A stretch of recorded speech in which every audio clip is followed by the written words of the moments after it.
Bismillahir Rahmanir Rahim. I welcome you all to my today's class, Billion Laughs with me. আজকে আমি একটা অত্যন্ত গুরুত্বপূর্ণ সাবজেক্ট নিয়ে আলোচনা করব। সার্জারি পরীক্ষার যে কোনো পর্যায়ে, এটা মেবি থার্ড ইয়ার, এটা মেবি ফেলোশিপ, এটা মেবি রয়্যাল কলেজের পরীক্ষা হোক না কেন, এই একটা সাবজেক্ট সম্পর্কে আলোচনা ছাড়া কোনোভাবেই সার্জারি পরীক্ষা সম্পন্ন হয় না, সেটা হলো হার্নিয়া। হ্যাঁ, সো আজকে আমি হার্নিয়া নিয়ে আলোচনা করব এবং বরাবরের মতো আমরা হার্নিয়া পড়ার চেষ্টা করব বেলিয়ান লাভস থেকে। আমি অ্যাক্সিস মেডিকেল স্কুলকে ধন্যবাদ জানাচ্ছি আমাকে প্ল্যাটফর্মটি তৈরি করে দেওয়ার জন্য। আর সবচেয়ে বড় ধন্যবাদ এবং কৃতজ্ঞতা হলো আপনাদের প্রতি, যারা আগ্রহ নিয়ে আমার ক্লাসগুলো শুনছেন এবং দেখছেন, এবং তাদেরকে ধন্যবাদ যারা আমাকে উৎসাহ দিচ্ছেন। এবং আমি আশা করি যে আমার এই উদ্যোগ অথবা অ্যাক্সিস মেডিকেল স্কুলের এই উদ্যোগ আপনাদেরকে সাহায্য করছে ভবিষ্যতে চিকিৎসক হিসাবে নিজেদেরকে সফলতার দ্বার প্রান্তে নিয়ে যাওয়ার জন্য। So our today's topics is hernia, এবং আমাদের হার্নিয়া চ্যাপ্টারটা আছে বেলিয়ান লাভসে, chapter 60। This is abdominal wall, hernia and umbilicus. আমাদের এই চ্যাপ্টারের লার্নিং অবজেক্টিভ হলো to know and understand basic anatomy of the abdominal wall and its weakness, causes of abdominal hernia, types of hernia and classification, clinical history and examination findings in hernia, complication of abdominal hernia, non-surgical and surgical management of hernia including mesh, complication of hernia surgery and other abdominal condition. আমাদের total এই চ্যাপ্টারটার learning objective হলো এই কয়েকটা জিনিস। আমি আজকে শুধু হার্নিয়ার general management নিয়ে আলোচনা করব। জেনারেল ম্যানেজমেন্ট মিনস হার্নিয়ার definition, what are the types of hernia, hernia pathophysiology, that is the causes of hernia, how we should investigate a hernia, and how should manage a hernia. All are the general principle. আমরা যখন পরবর্তী আলোচনায় যাব বা পরবর্তী ক্লাসে যাব, তখন আমরা দেখতে পাবো according to the class different site hernia. Suppose আমার যদি ইনসিশনাল হার্নিয়া হয়, আমার যদি ইঙ্গুইনাল হার্নিয়া হয়, তখন তার ম্যানেজমেন্ট এবং তার ইনভেস্টিগেশন, তার সার্জারি প্রসিডিউরগুলো ভিন্ন হবে। সো আজকে আমি যেটা নিয়ে আলোচনা করব সেটা হলো জেনারেল প্রিন্সিপাল অফ হার্নিয়া, অর্থাৎ মানে টোটাল হার্নিয়ার একটা জেনারেল ম্যানেজমেন্ট। সো প্রথমেই বেলিয়ান লাভসের এই চ্যাপ্টার অর্থাৎ চ্যাপ্টার 60-তে যেটা আছে দ্য অ্যাবডোমিনাল ওয়াল, হ্যাঁ, আমাদেরকে এখান থেকে basic anatomy and function related to the pathology এই অংশটা পড়তে হবে। এই অংশটা বিশেষ করে তাদের জন্য গুরুত্বপূর্ণ যারা বিভিন্ন পার্ট 1 অথবা এমআরসিএস পার্ট 1 অংশগ্রহণ করে, কারণ তাদের অনেক সময় এই ক্লিনিক্যাল ওরিয়েন্টেড প্রশ্নগুলোর আমরা কিছু সূত্র এখান থেকে পেতে পারি। এই ধরনের অর্থাৎ বেলিয়ান লাভসের প্রত্যেকটা চ্যাপ্টারের শুরুতে যে অ্যানাটমি গুলো নিয়ে আলোচনা করা হয় বা কিছুটা হলেও দু একটা লাইন বলা হয়, সো ওই রিলেটেড অ্যানাটমি গুলো আমাদের পরীক্ষায় বেশি থাকে। সো এই চ্যাপ্টারে যে অ্যানাটমিটা আছে সেটা হলো মেইনলি অ্যাবডোমিনাল ওয়াল রিলেটেড। পাশে একটা ছবি আছে, হ্যাঁ, এটা হলো cross section of the mid abdomen showing the muscular layout. So এই অ্যানাটমি সম্পর্কে আমাদেরকে পড়তে হবে। এর প্রথম লাইন হলো the abdominal wall is a complex structure composed primarily of muscle, বোন and ফাসা. Its major function is to protect the enclosed organ of the gastrointestinal tract and urogenital tract, and secondary function is mobility, being able to flex, extend, rotate and vary its capacity. Flexibility requires elasticity and stretch, and which comprise abdominal wall strength. বাকি details অ্যানাটমিতে আমি যাব না। Anatomy আপনারা যারা third year, fourth year, fifth ইয়ারে আছেন তারা পড়ে নেবেন, আর যারা আছেন তার পরবর্তী পর্যায়ে পোস্ট গ্রাজুয়েশন পর্যায়ে যারা আমার এই লেকচার শুনছেন বা দেখছেন, তারা যদি মনে করেন অ্যানাটমিটা আপনাদের পছন্দের অ্যানাটমি বই থেকে পড়ে নিতে পারেন। দেন হলো আমাদের জন্য গুরুত্বপূর্ণ হলো হার্নিয়ার ডেফিনেশন। হ্যাঁ, মেডিকেল সায়েন্সে আমরা যতগুলো ডেফিনেশন শিখবো, আমি সবসময় প্রেফার করি যে একটা ডেফিনেশন একটা রিকগনাইজ বই থেকে আমি হুবহু মুখস্থ করব, এবং এটা আমার জীবনের প্রত্যেকটা পরীক্ষায় আমি একই ডেফিনেশন আমি ইউজ করব। সো যে কোনো ডেফিনেশন মুখস্থ করার আগে আপনি দরকার হলে 3-4টা ডেফিনেশন দেখে দেন তার মধ্যে থেকে একটা পছন্দ করতে পারেন। কারণ এটা আমি মনে করি যে আমি থার্ড ইয়ারে একবার একটা ডেফিনেশন মুখস্থ করব, ফোর্থ ইয়ারে একটা করব, পোস্ট গ্রাজুয়েশনে একটা করব, এরকমটা করার খুব একটা প্রয়োজন আছে বলে আমি মনে করি না। হ্যাঁ, সো আপনি হার্নিয়ার একটা ডেফিনেশন আপনাকে মুখস্থ করতে হবে। হ্যাঁ, এখানে দুটা ডেফিনেশন আছে। বেসিক্যালি দ্বিতীয় ডেফিনেশনটা আমি মুখস্থ করেছিলাম, যার কারণে আমি দ্বিতীয় ডেফিনেশনটা এখানে রেখেছি। আর বেলিয়ান লাভসেও যদি হার্নিয়া সম্পর্কে প্রথম কথাটা এটা বলা আছে, সো এটাকে আমরা ডেফিনেশন হিসেবে ধরে নিতে পারি, কোনো অসুবিধা নেই। হ্যাঁ, আমরা যদি আসি, what is hernia? A hernia is the bulging part of the contents of abdominal cavity through a weakness in the abdominal wall. অর্থাৎ দ্যাট ইজ আমাদেরকে যেটা বলছে সেটা হলো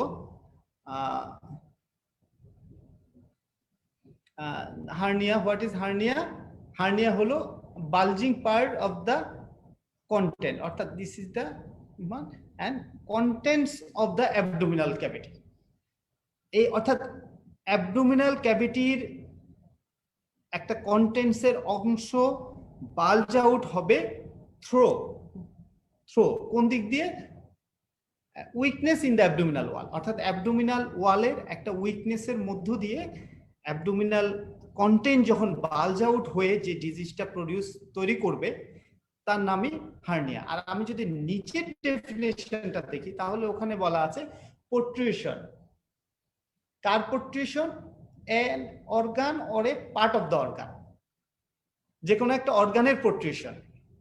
হ্যাঁ, এই প্রোট্রুশনটা কোথায় হবে? Through the wall of the cavity and which it is confined, অর্থাৎ একটা ক্যাভিটির ওয়ালের মধ্যে দিয়ে একটা অর্গান টোটালটা অথবা পার্ট অফ দ্য অর্গানের প্রোট্রুশন হবে।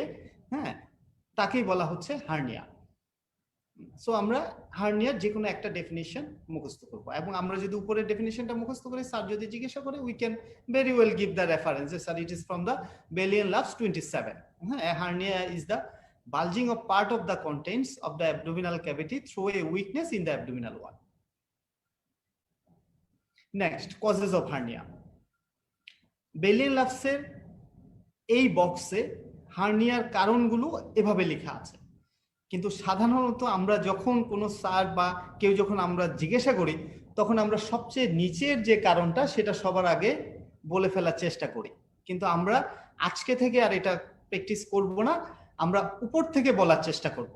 অর্থাৎ কজেস অফ হার্নিয়ার মধ্যে প্রথম আছে basic design weakness, then weakness due to structure entering and leaving the abdomen, developmental failure, genetic weakness of collagen, sharp and blunt trauma, weakness due to aging and pregnancy, primary neurological and muscle disease, and last one is the excessive intra-abdominal pressure. And there is a প্রশ্নবোধক চিহ্ন এই অংশটার সামনে, অর্থাৎ এটা এখনো confirm না যে এই ধরনের এক্সেসিভ ইন্ট্রা-অ্যাবডোমিনাল প্রেসারের জন্য আমাদের হার্নিয়া হয় না হয়। আচ্ছা, যাই হোক, সেটাতে আমরা যাব না, আমরা এই কারণগুলো মুখস্থ করার চেষ্টা করব। প্রথম কারণটা কি বলা হয়েছে? বেসিক ডিজাইন উইকনেস, অর্থাৎ অ্যাবডোমিনাল ওয়ালের জন্য ওয়াল তৈরি হওয়ার সময় কোথাও কোথাও হয়তো বা একটা ডিজাইনে উইকনেস রয়ে গেছে। যেমন আমি যদি উদাহরণ দিই, ইঙ্গুইনাল ক্যানেল, অর্থাৎ পুরো অ্যাবডোমেনের মধ্যে যেহেতু আমাদের টেস্টিস ইন্ট্রা অ্যাবডোমেন তৈরি হয় এবং এটা একসময় ডিসেন্ড করে স্কুটামে চলে আসে, সো এটা আসার জন্য যেই রুট দিয়ে আসে সেই রুটের মধ্যে আমাদের এই ডিজাইনের মধ্যে একটা উইকনেস রয়ে গেছে। সো এটা একটা হার্নিয়ার বেসিক কারণ। So basic design weakness is a cause of hernia. Second যেটা বলা হয়েছে, weakness due to structure entering and leaving the abdomen. এই উদাহরণটা আমরা বলতে পারি আম্বিলিকাস হতে পারে অথবা ইঙ্গুইনাল ক্যানেল হতে পারে। এখান দিয়ে আমাদের স্ট্রাকচার ইন হচ্ছে, আউট হচ্ছে। হ্যাঁ, যেমন ফিটাল লাইফে আমাদের আম্বিলিকাস দিয়ে স্ট্রাকচার ইন হয়েছে, আউট হয়েছে। সো এখানে আমাদের একটা উইকনেস রয়ে গেছে। দেন হলো ডেভেলপমেন্টাল ফেলিওর, অর্থাৎ আম্বিলিকাস অথবা inguinal canal according to the development অনুযায়ী একজন স্বাভাবিক মানুষের যেভাবে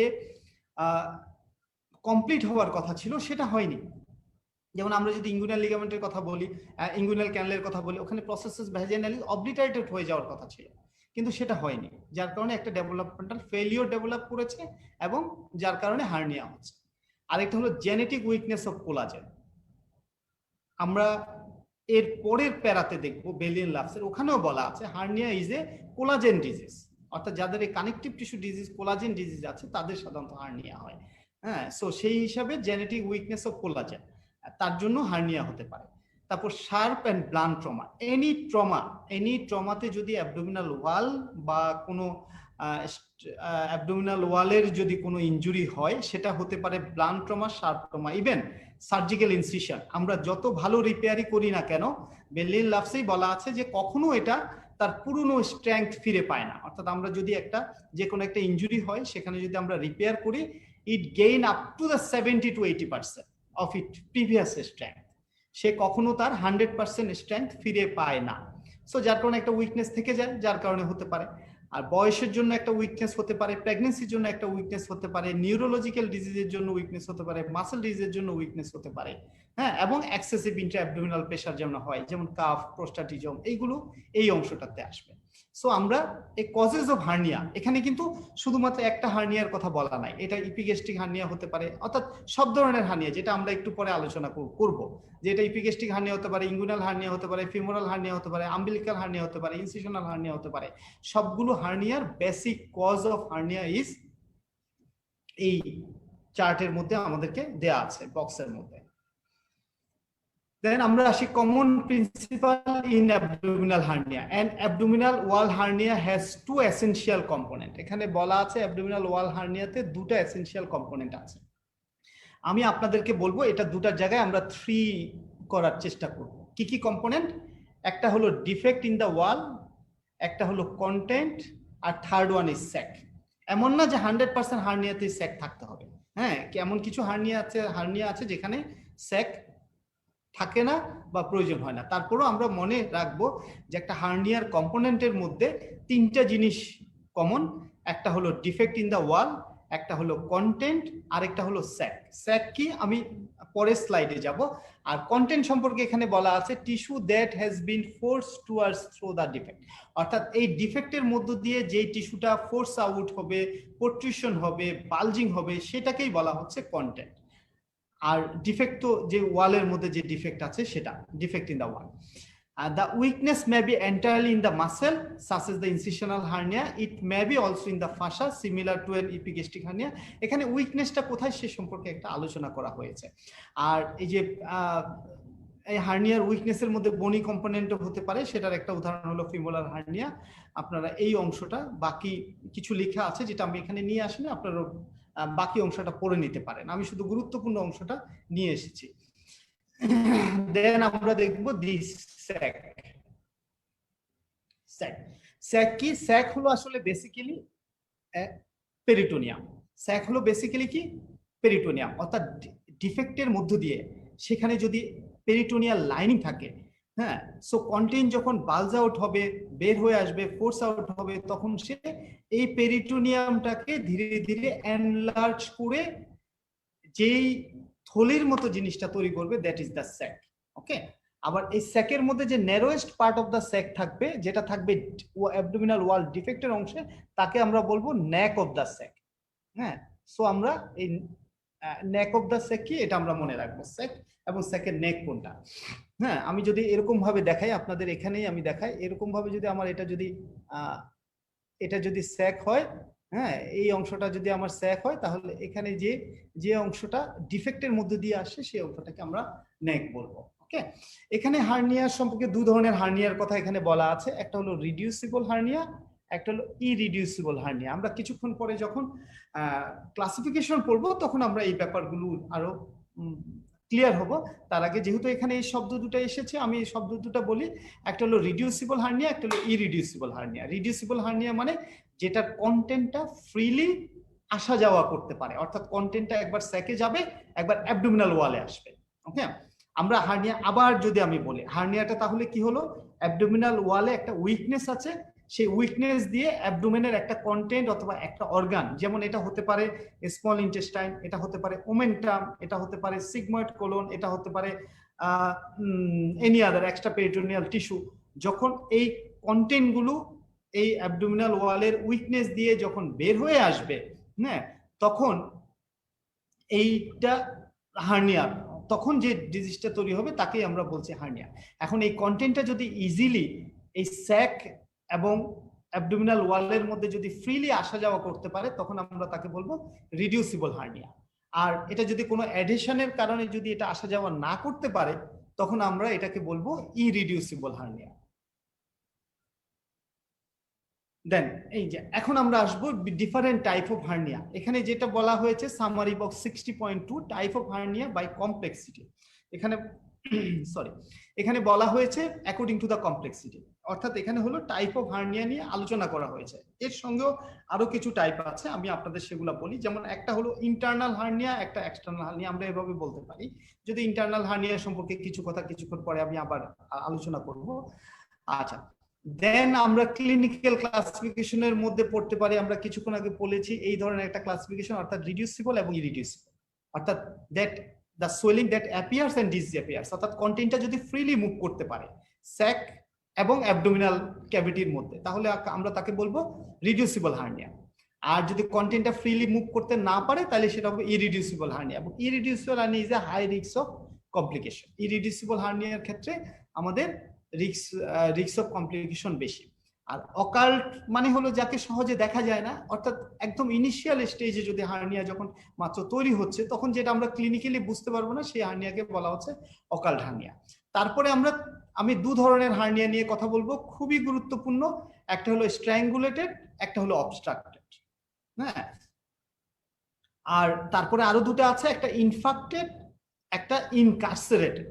ওকে, আমি বেলিয়ান লাভসের পরবর্তী অংশে এই জিনিসগুলো নিয়ে আলোচনা করা হয়েছে, আমি ওই অংশে গিয়ে এই ব্যাপারটা নিয়ে আপনাদের সঙ্গে কথা বলছি। আসেন, এই যে এখানে একটা হলো অবস্ট্রাক্টেড হার্নিয়া, আরেকটা হলো আমাদের স্ট্র্যাঙ্গুলেটেড হার্নিয়া, রাইট? ওকে, দেখতে পাচ্ছেন বেলিয়ান লাভসে এইটা লেখা আছে। আর তারপরে একটা ইনকার্সেরেটেড হার্নিয়া সম্পর্কে বলা আছে, আরেকটা হলো ইনফাক্টেড হার্নিয়া। ইনফাক্টেড হার্নিয়া এখানে বলা নাই, এটা স্ট্র্যাঙ্গুলেশনের পরের অংশটা আসবে। ওকে, আমরা যদি প্রথমে আসি অবস্ট্রাক্টেড হার্নিয়া, দেন হলো স্ট্র্যাঙ্গুলেটেড হার্নিয়া।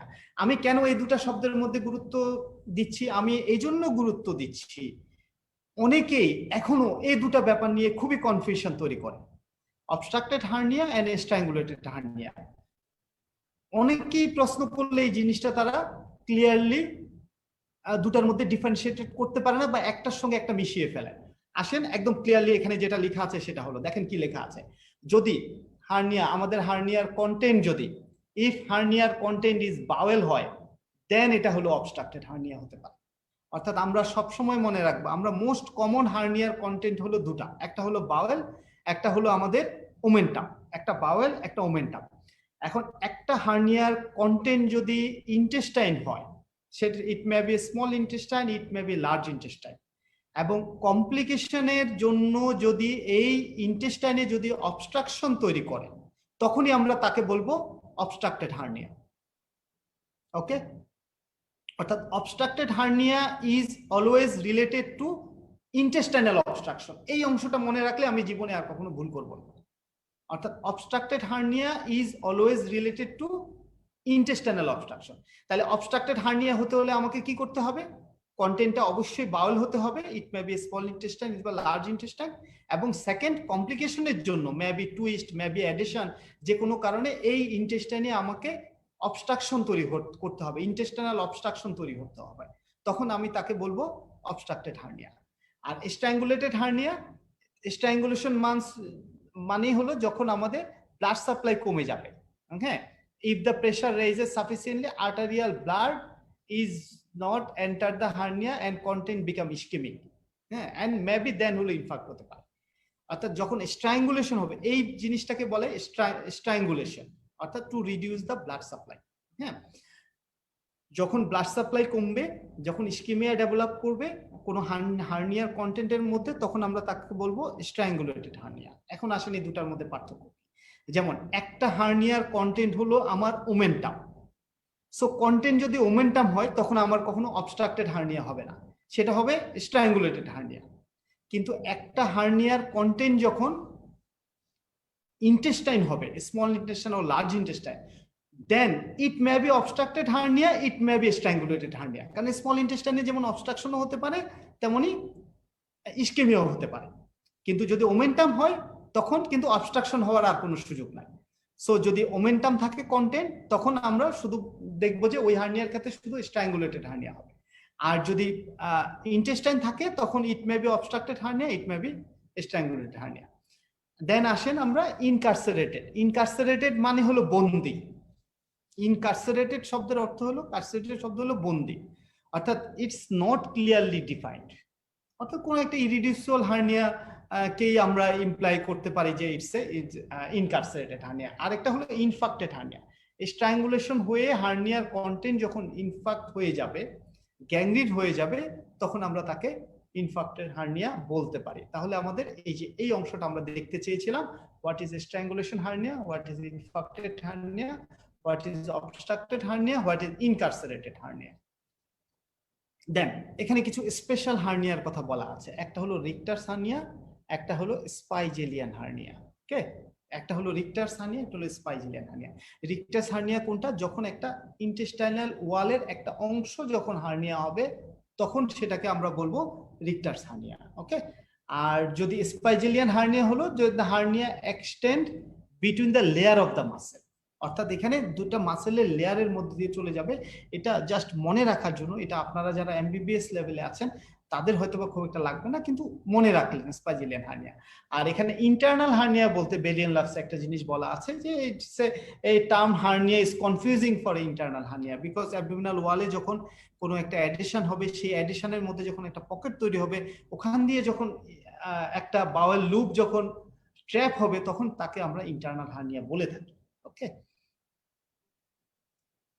তারপরে আসেন clinical history and diagnosis of hernia. একটা যে কোনো রোগের যখন আমরা ডায়াগনোসিস করতে যাব তখন আমরা বলবো যে প্রথমে পেশেন্টের হিস্ট্রি নিব, দেন ক্লিনিক্যাল এক্সামিনেশন, দেন আমরা প্রয়োজন হলে ইনভেস্টিগেশন করব। হ্যাঁ, সো হার্নিয়া ডায়াগনোসিসের ক্ষেত্রে আমি অবশ্যই ক্লিনিক্যাল হিস্ট্রি পেশেন্টকে জিজ্ঞাসা করব। পেশেন্ট আমাকে তার লাম্পের কথা বলতে পারে, অথবা self diagnosis is most common. Patient এটা এমন একটা ডিজিজ যে পেশেন্ট নিজেই এটা ডায়াগনোসিস করতে পারে। পেশেন্ট এসে বলবে যে স্যার আমার হার্নিয়া হয়েছে, বা ডক্টর আমার হার্নিয়া হয়েছে। ওকে, যাই বলুক না কেন।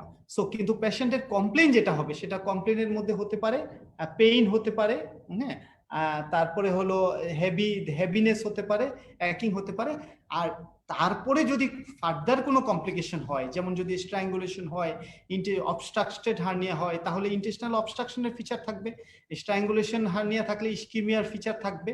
হ্যাঁ, সেগুলো আমরা ধীরে ধীরে যখন স্পেসিফিক হার্নিয়া পড়বো, কমপ্লিকেটেড হার্নিয়া পড়বো, তখন আমরা বাকি ফার্দার গুলো বলে নেব। নর্মালি হার্নিয়ার কি কমপ্লিকেশন থাকবে?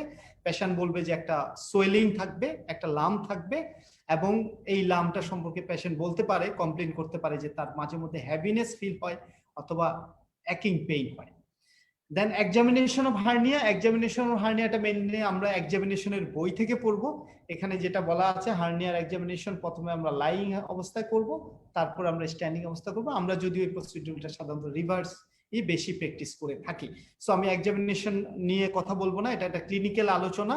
আমরা এক্সামিনেশনের বই থেকে অথবা ক্লিনিক্যাল ক্লাসে how hernia should B examine সেটা আমরা পড়ে নেব।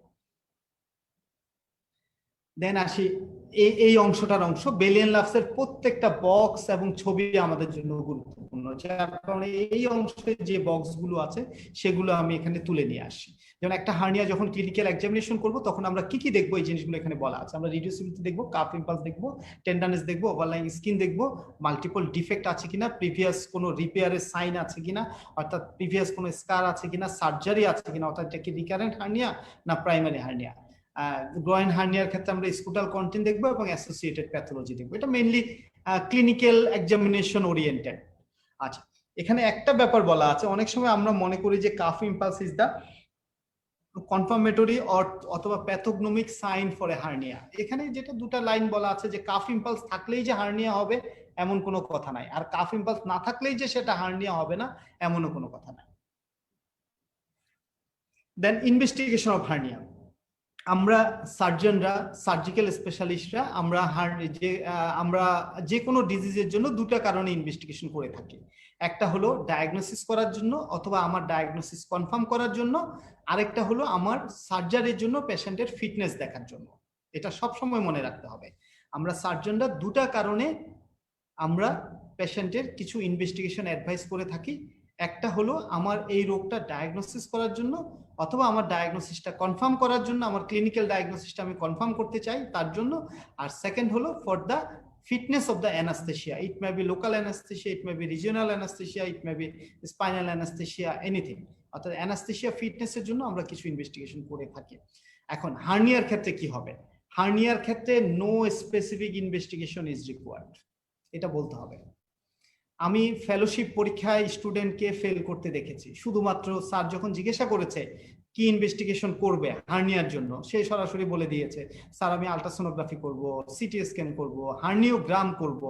সো আমাকে এটা খুব ভালোভাবে মনে রাখতে হবে, no specific investigation is required for most of the hernia.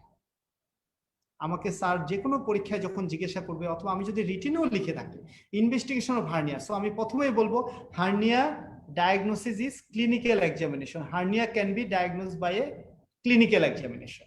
Okay, so আমার কোনো স্পেসিফিক ইনভেস্টিগেশনের প্রয়োজন নাই, এটা হলো আমার প্রথম কথা। সেকেন্ড কথা হলো যদি আমি ডায়াগনোসিসে কখনো আমি কনফিউজড হই বা ডায়াগনোসিস করতে পারছি না, হার্নিয়া অত্যন্ত ছোট অর্থাৎ আর্লি স্টেজে আছে, তখন আমি ফার্দার ইনভেস্টিগেশন গুলোর সাহায্য আমি নিতে পারি। It may be CT scan, it may be ultrasonography, it may be MRI, হ্যাঁ, যেটা আমার প্রয়োজন হয়। কিন্তু আমাকে যখন ইনভেস্টিগেশন অফ হার্নিয়া বলা হবে তখন আমার যেটা জবাব হবে সেটা হলো যে for diagnosis of the patient, for diagnosis of the hernia generally no investigation is required. Hernia can be diagnosed by clinical, only by clinical examination, but I will do some investigation before the surgery to see the general fitness of the patient. So এটা হবে আমার answer. So আমি যে আনসারটা এখন শিখবো third ইয়ারে, আমি আমার ফেলোশিপ পরীক্ষা হোক, সেটা বাংলাদেশের ফেলোশিপ বা এমএস পরীক্ষা হোক অথবা রয়্যাল কলেজের পরীক্ষা হোক, আমি কিন্তু এই একই শব্দ একই লাইন বলবো। হ্যাঁ, সো আমি যখন যেটা শিখবো তখন সেটা ফাইনাল অর্থাৎ লাইফ লং ভাবে আমি শেখার চেষ্টা করব, তাহলে আমার পড়াশোনা সহজ হবে, আমার পরীক্ষার জন্য প্রিপারেশনটা আমার সহজ হয়ে যাবে। দেন আসি আমরা ইনভেস্টিগেশন। এই ইনভেস্টিগেশন গুলোর কথা বক্সে লেখা আছে। সো প্রথম কথাই হলো যে হার্নিয়া ডায়াগনোসিসের জন্য আমার কোনো ইনভেস্টিগেশনের প্রয়োজন নাই। আমার হার্নিয়া ইনভেস্টিগেশন বেসিক্যালি হলো আমার ক্লিনিক্যাল এক্সামিনেশন। আর এগুলো হলো যেমন এই যে বলা আছে এমআরআই কখন করবো আমি, sportsman groin hernia with pain, অর্থাৎ একজন স্পোর্টসম্যান সে পেইন কমপ্লেন করছে কিন্তু আমি ক্লিনিক্যালি কিছুই পাচ্ছি না, তখন আমি দেখতে পারি যে তার এমআরআই করে আছে কিনা। সিটি স্ক্যান যেমন ইনসিশনাল হার্নিয়ার ক্ষেত্রে আমি বিফোর সার্জারির প্ল্যানিং এর জন্য, নট ফর ডায়াগনোসিস, আমার সার্জারির প্ল্যানিং এর জন্য আমার সিটি স্ক্যানের সাহায্য প্রয়োজন হতে পারে, অথবা ডায়াগনস্টিক ল্যাপারোস্কোপি। দেখা গেল আমি হার্নিয়া ডায়াগনোসিস করতে পারছি না ইঙ্গুলার হার্নিয়া, তখন আমি অ্যাবডোমিনাল ওয়ালের অ্যাবডোমিনাল ক্যাভিটির মধ্যে যদি ডায়াগনস্টিক ল্যাপারোস্কোপি, তখন আমি হয়তো বলতে পারবো যে এখানে একটা অকাল্ট হার্নিয়া আছে। Then management principle. Management means how I will treat the patient, অর্থাৎ এই একজন পেশেন্ট আমার কাছে হার্নিয়া নিয়ে এসেছে, আমি তখন তাকে কিভাবে কি চিকিৎসা দিব, কি অ্যাডভাইস দিব, কি ম্যানেজ করব, সেটাই হলো হার্নিয়া।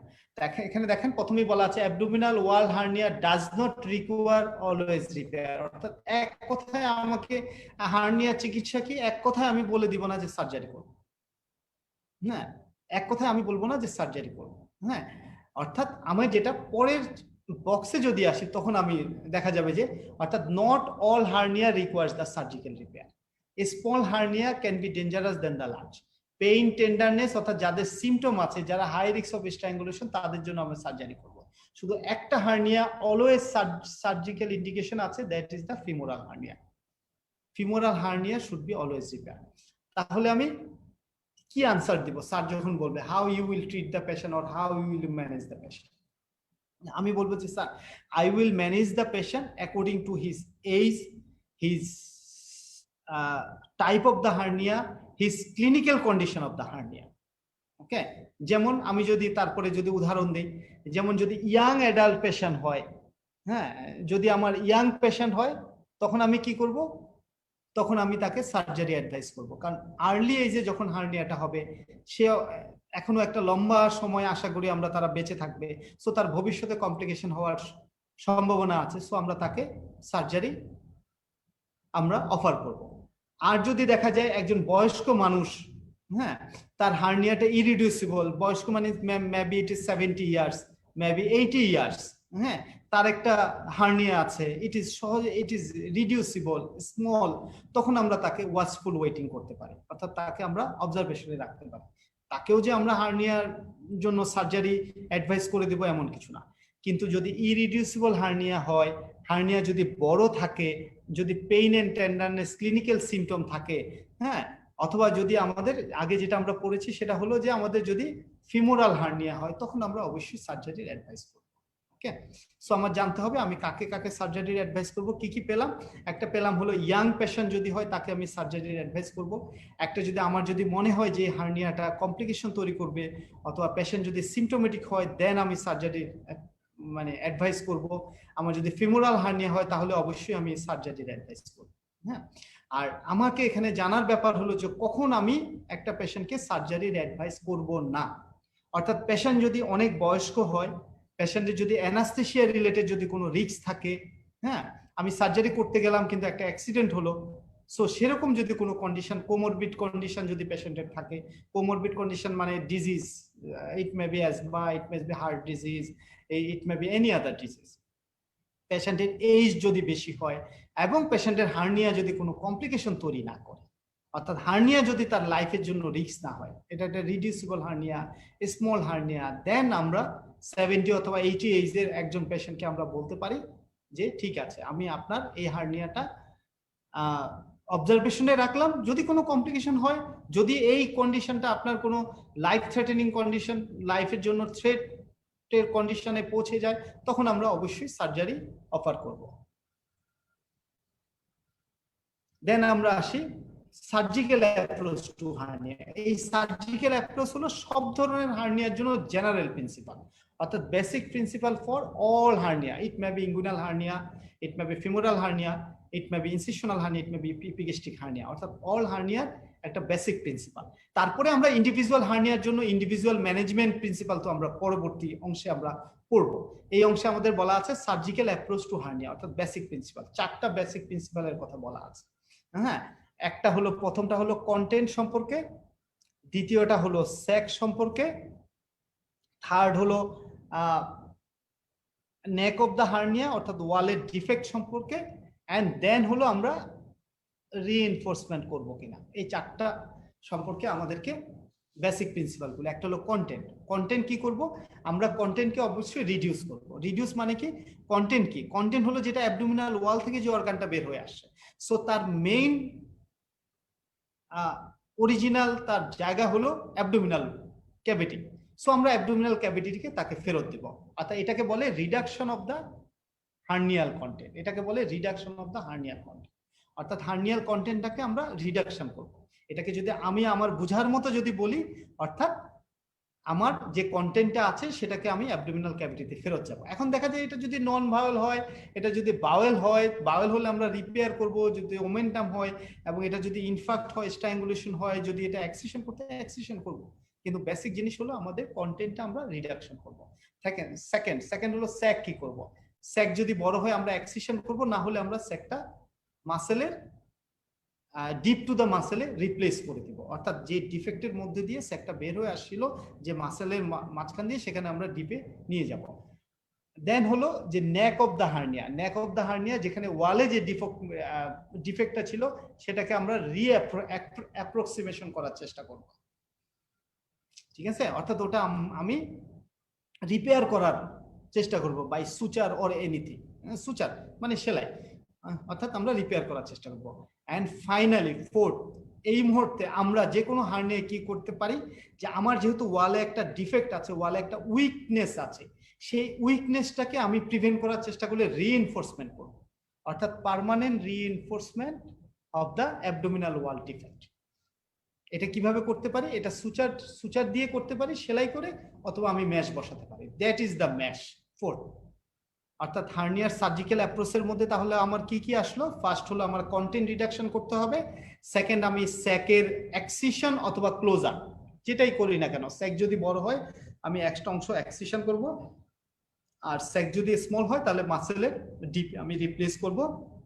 দেন অ্যাবডোমিনাল ওয়ালে যে ডিফেক্টটা আছে সেটাকে আমি রিঅ্যাপ্রোক্সিমেশন করব এবং আমি রিইনফোর্সমেন্ট করব।